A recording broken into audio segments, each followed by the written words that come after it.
Bonjour et bienvenue pour cette nouvelle vidéo. Avant de commencer, si vous ne l'êtes pas encore, veuillez vous abonner et activer la cloche de notification pour ne rater aucune de nos vidéos.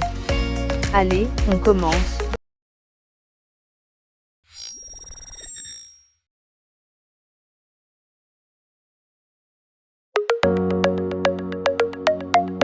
Qui ne connaît pas le grand homme Bill Gates, du moins pour son immense fortune?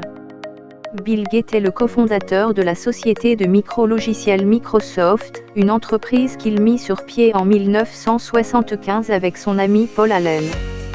Son véritable nom étant William Henry Gates III, Bill Gates ne le publia qu'en 1979 dans un article de recherche concernant le tri de crêpes. Cependant, saviez-vous, Bill Gates n'est plus le directeur général de Microsoft depuis 20 ans, et en effet il n'en posséderait que 1,36% des actions à nos jours. Pour connaître tout de l'histoire, nous devons remonter de 20 ans dans l'histoire. En 2000, Bill Gates cède son fauteuil à Steve Ballmer, un employé de l'entreprise depuis 1980, dans le but de se consacrer essentiellement à la stratégie des produits. Steve Ballmer a toujours fait partie des hautes sphères de l'entreprise et a été généreusement rétribué par Bill Gates qui lui a octroyé un grand nombre d'actions tout au long de sa carrière. En 2014, Steve Ballmer est devenu le premier actionnaire individuel de Microsoft avec 333,25 millions d'actions, soit 4% du capital, et passe devant Bill Gates, qui ne détient plus que 223 millions d'actions, soit 3% du capital de l'entreprise. Depuis 2014, Steve Ballmer lui aussi a cédé son fauteuil à l'Amérindien Satya Nadella, dans le but de consacrer la plupart de son temps à l'équipe de basket-ball des Clippers de Los Angeles dont il est le propriétaire. Satya Nadella travaillait pour Sun Microsystems avant de rejoindre Microsoft en 1992.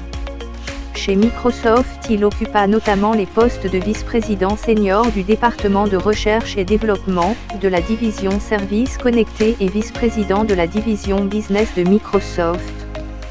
Depuis le 4 février 2014, Satya Nadella est le nouveau président du conseil d'administration de Microsoft et succède à Steve Ballmer. La société est dirigée par un conseil d'administration composé principalement de l'extérieur de l'entreprise, comme il est habituel pour les sociétés cotées en bourse.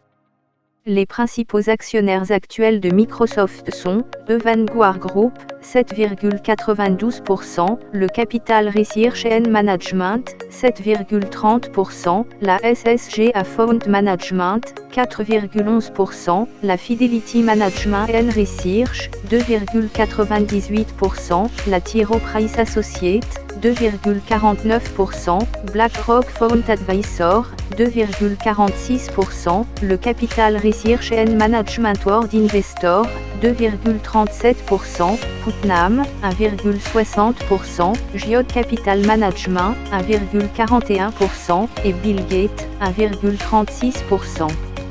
Même s'il est loin d'être le premier actionnaire de Microsoft, Bill Gates reste malgré toute la troisième fortune mondiale derrière Jeff Bezos d'Amazon et Bernard Arnault de Louis Vuitton Moet Hennessy, LVMH, très loin devant Steve Ballmer et Satya Nadella.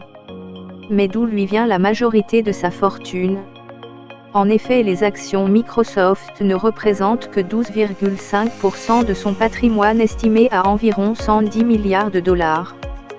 Depuis que Microsoft est entré en bourse en 1986, Bill Gates a vendu pour 40 milliards de dollars d'actions et a touché pour 10 milliards de dollars de dividendes. Des sommes transmises à la fondation Bill et Melinda Gates mais aussi à son fonds d'investissement Cascade. Ce dernier détient de nombreuses participations dont 20% de la Canadian National Railway, la SNCF canadienne, mais aussi 47% de la chaîne hôtelière de luxe Four Seasons et une ribambelle de participations minoritaires au sein de start-up ou multinationales comme Coca-Cola, Procter & Gamble, Walmart. Un portefeuille bien plus diversifié que celui de son ami Steve Ballmer.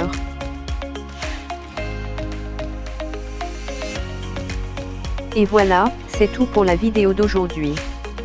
N'oubliez surtout pas de vous abonner et de nous laisser un pouce bleu.